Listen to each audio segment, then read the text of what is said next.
Hey everyone, welcome back to the channel. Today, we're going to create our own communication scheduler. Imagine waking up in the morning and Python has already sent your reminder. Or imagine automatically sending a message to your team on Slack before the daily meeting. We can even schedule birthday messages. And we're going to do all of this with Python. Instead of manually sending the same messages every day, we're going to let Python do the work. We'll have one configuration file where we write our messages and the time we want them to be sent.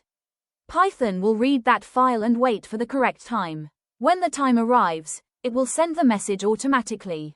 Once we have installed the libraries, we're ready to start coding.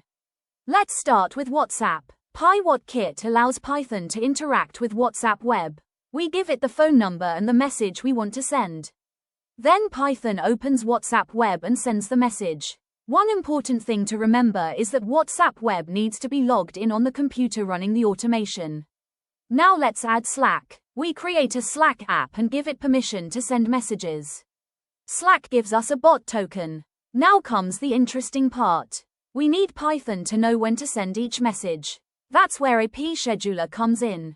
We can tell Python, send this birthday message every year on August 8.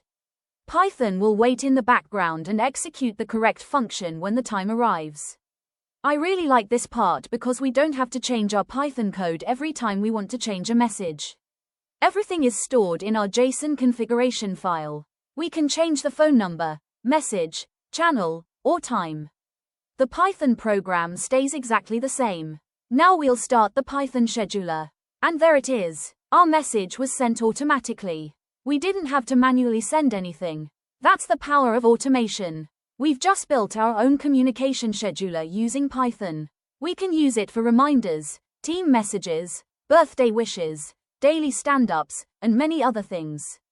We could also add email notifications, a database, message history, and a dashboard. If you enjoyed this project, don't forget to like and subscribe. And let me know in the comments what Python automation project you'd like to build next. Thanks for watching, and I'll see you in the next one.